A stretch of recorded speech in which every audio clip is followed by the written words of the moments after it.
এই ইতিকাফ বহু মর্যাদাবান, বহু মর্যাদাপূর্ণ একটি আমল। যে ব্যক্তি ইতিকাফ করবে, আল্লাহ পাক রব্বুল আলামিন তার জীবনের সমস্ত গুনাহগুলি ক্ষমা করে দিবেন। সমস্ত গুনাহ ক্ষমা। রোজা রাখলে যেমন ক্ষমা, আবার নামাজ পড়লেও ক্ষমা, কোরআন তেলাওয়াত করলেও ক্ষমা, সেরকম সদকা করলেও আপনার রোজার সমপরিমাণ সওয়াব, ক্ষমা। আবার ইতিকাফ থাকলেও আপনি ক্ষমা। এই পাঁচটি কাজ, মুষ্টিময় পাঁচ কাজ করলেই সে নিষ্পাপ হয়ে, রমজান মাসের মধ্যে নিষ্পাপ হয়ে শিশুর মতো হয়ে যায়, মাসুম হয়ে যায়। আল্লাহ তাআলা গুনাহগুলি ক্ষমা করবেন। সেই হিসেবে আমরা আজকে নিয়ত করব ইতিকাফ থাকার জন্য। আজকে আমরা শুক্রবার না, যারা ইতিকাফ নিয়ত করেছি আমরা মাগরিবের আগে আগে ইতিকাফের মধ্যে ঢুকে যাব। ইতিকাফ কি? ইতিকাফ হচ্ছে কি? অবস্থান করা, কোনো একটি জায়গার মধ্যে কি করা? অবস্থান করা। কিতাবের মধ্যে আছে আল কিয়াম আল ইতিকাফ হুয়া আল কিয়াম ফিল মসজিদ মিন শাখসিন মখসুসিন আলা সিফাতি মখসুসিন। নির্দিষ্ট সময়ে নির্দিষ্ট ব্যক্তি নির্দিষ্ট জায়গার মধ্যে গিয়ে অবস্থান করার নাম হচ্ছে কি ইতিকাফ। নির্দিষ্ট ব্যক্তি নির্দিষ্ট জায়গায় নির্দিষ্ট কিছু কাজ অনুযায়ী মসজিদের মধ্যে অবস্থান করার নাম কি? ইতিকাফ। সে ইতিকাফ থাকলে সওয়াব কি? অনেক সওয়াব। ইতিকাফ থাকলে নিজের জীবনের সমস্ত গুনাহ কি হয়ে যাবে? ক্ষমা হয়ে যাবে। ইতিকাফের গুরুত্ব বর্ণনা করতে গিয়ে রাসূল করিম সাল্লাল্লাহু আলাইহি ওয়াসাল্লাম নিজে ইতিকাফ করেছেন। হযরত আব্দুল্লাহ ইবনে উমর রাদিয়াল্লাহু তাআলা থেকে বর্ণিত হাদিস, রাসূল করিম সাল্লাল্লাহু আলাইহি ওয়াসাল্লাম হাদিসে পাকের মধ্যে ঘোষণা দিয়েছেন, কানা ইয়াতাকিফুল আশরুল আওয়াখির মিন রমাদান। রাসূল করিম সাল্লাল্লাহু আলাইহি ওয়াসাল্লাম রমজান মাসের শেষ দশকের মধ্যে ইতিকাফ করতেন। হযরত আয়েশা সিদ্দিকা রাদিয়াল্লাহু তাআলা বলতেছেন, হাত্তা তাওয়াফাহুল্লাহু আযজা ওয়া জাল্লা সুম্মা ইয়াতাকিফু আজওয়াজু। রাসূলুল্লাহ সাল্লাল্লাহু আলাইহি ওয়াসাল্লাম জীবদ্দশায় দ্বিতীয় হিজরির পর থেকে যখন মদিনায় চলে আসলেন, মদিনায় আসার পর থেকে যখন এই রোজা ফরজ হয়েছে, রোজা ফরজ হওয়ার পর থেকে নিয়ে ইতিকাফ করতেন এবং কি মৃত্যু পর্যন্ত ইতিকাফ রেখেছেন। একটা বছর বাদ যান নাই, মৃত্যু পর্যন্ত কি করেছেন? ইতিকাফ রেখেছেন। তাহলে ইতিকাফের গুরুত্ব কত? অনেক বেশি। এই খবর জানাজানি হয়ে রাসূল করিম সাল্লাল্লাহু আলাইহি ওয়াসাল্লাম সাহাবীদেরকে বললেন, সাহাবীরা সুন্দর রূপে উত্তম রূপে করে এই ইতিকাফের জন্য তাড়াহুড়া করে সকলে মসজিদের মধ্যে ভরপুর হয়ে যেতে সাহাবীরা চলে আসতেন। ইতিকাফের এত বড় ফজিলত, কারণ ইতিকাফের মধ্যে রয়েছে শফকত, ইতিকাফের মধ্যে গুনাহ মাফ, ইতিকাফের মধ্যে রয়েছে নাজাত, ওয়া আখিরুহু নাজাত, আউয়ালুহু রাহমাতুন ওয়া আওসাতুহু মাগফিরাতুন ওয়া আখিরুহু ইদ্দুম মিনান নার। নাজাতের ব্যবস্থা রয়েছে কোথায়? শেষ 10 দিনের মধ্যে। সেজন্য রাসূল করিম সাল্লাল্লাহু আলাইহি ওয়াসাল্লাম সাহাবীদেরকে যখন বললেন, সাহাবীরা সুন্দর করে গিয়ে কোথায় গেলেন? ইতিকাফ করতে। অতএব ইতিকাফ করা আমাদের জন্য আবশ্যক। ইতিকাফ থাকতেই হবে, যদি না থাকেন গুনাহগার হবেন। ইতিকাফ সুন্নাত মুআক্কাদা আলাল কিফায়া, পুরো এলাকার মানুষের প্রত্যেক জনের উপর ইতিকাফ হচ্ছে কি সুন্নাত। যদি না থাকেন তাহলে গুনাহগার হয়ে যাবেন। আবার পুরো এলাকার মধ্যে যদি কোনো একজন ব্যক্তি যদি ইতিকাফের মধ্যে ঢুকে যায়, তাহলে আপনার সকলের সমস্ত গুনাহ থেকে ওই ব্যক্তি বাঁচিয়েছেন। সুন্নাত মুআক্কাদা আলাল কিফায়া কত বড় ফজিলত! সেজন্য ইতিকাফ করতে হবে। যে ব্যক্তি ইতিকাফ করবে, আল্লাহ পাক রব্বুল আলামিন তার আমলে 2 খন্দক 3 খন্দক দূরত্ব রাখবেন। জাহান্নামকে 3 খন্দক দূরত্ব রাখবেন। যে ব্যক্তি মাত্র শুধুমাত্র আল্লাহকে খুশি করার জন্য কয়দিন ইতিকাফ রাখবে? একদিন। আল্লাহ তাআলা ওই ব্যক্তিকে জাহান্নামকে 3 খন্দক দূরে সরে রাখবে। রাসূল করিম সাল্লাল্লাহু আলাইহি ওয়াসাল্লাম হাদিসে পাকের মধ্যে ঘোষণা দিয়েছেন, মানি ইতাকাফা ইবতিগা ওয়াজহিল্লাহি আযজা ওয়া জাল্লা বাইনাহু ওয়া বাইনান নারি সালাসা খানাদিক। আবআদু মিম্মা বাইনাল হাফিকাইন। তাবরানী এবং বাইহাকী শরীফের মধ্যে হাদিসটি বর্ণনা করেন।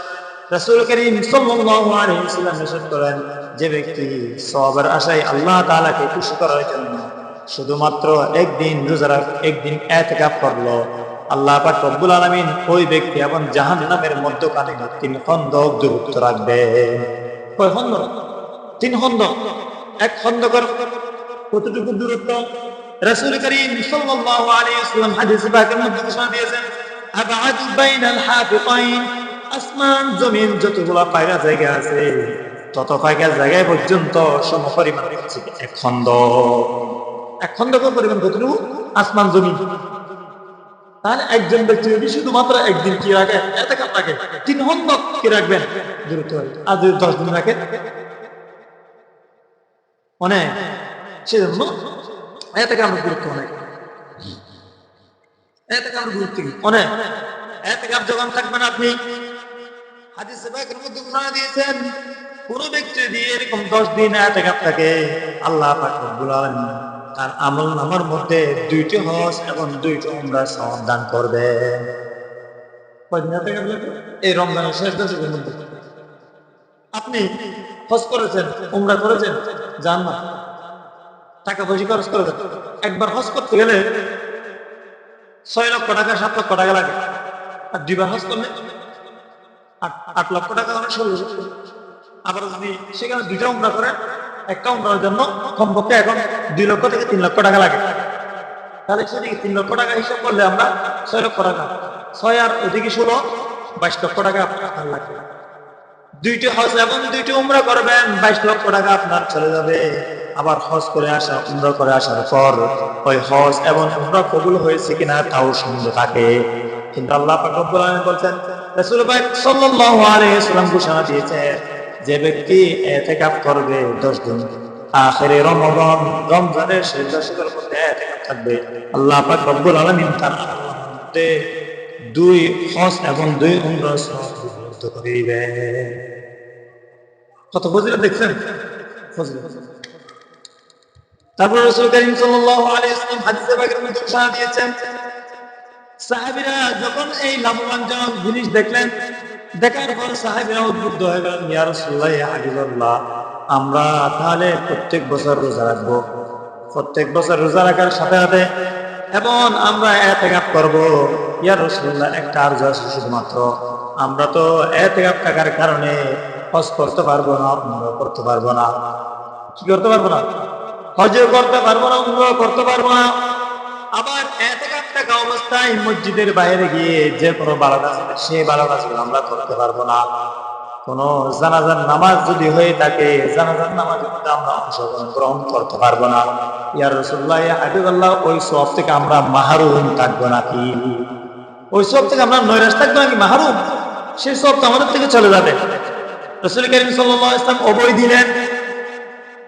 সাহাবীদেরকে বলতে লাগলেন, হ্যাঁ আমার সাহাবীরা রে, তোমরা টেনশন করিও না, তোমরা টেনশন করিও না। অবশ্যই তোমাদের আমলনামার মধ্যে তোমরা যে সওয়াবগুলো করতে পারবে না, যে আমলগুলো করতে পারবে না, ওই সওয়াবগুলো তোমাদের আমলনামার মধ্যে আল্লাহ পাক রব্বুল আলামিন ঢুকাই দিবে।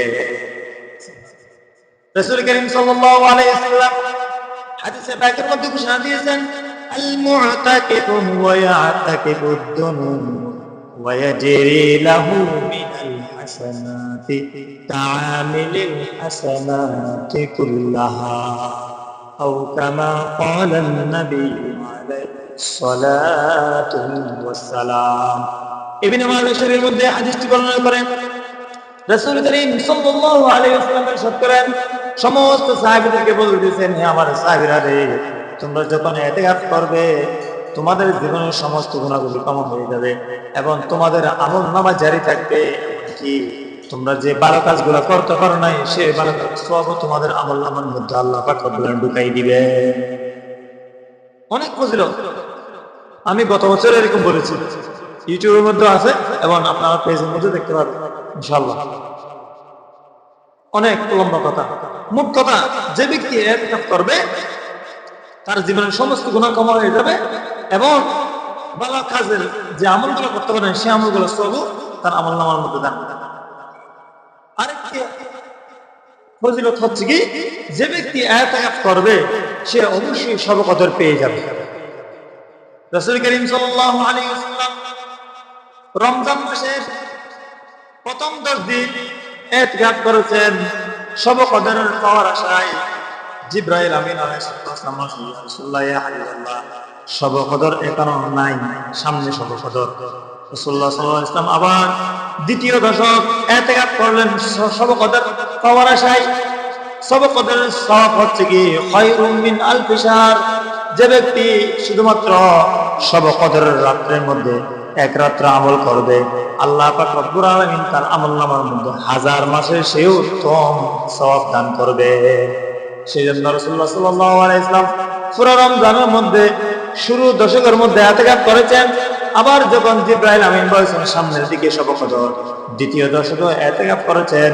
রাসূলুল্লাহ সাল্লাল্লাহু আলাইহি ওয়াসাল্লামকে বললেন, ইয়া রাসূলুল্লাহ ইয়া হাবিবাল্লাহ, এখনো শবে কদর আসে নাই। শবে কদর হচ্ছে কি রমজানের শেষ দশকের মধ্যে।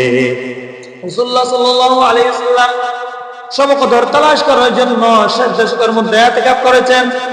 ইতিকাফ করার পর শবে কদর পেয়ে গেলেন।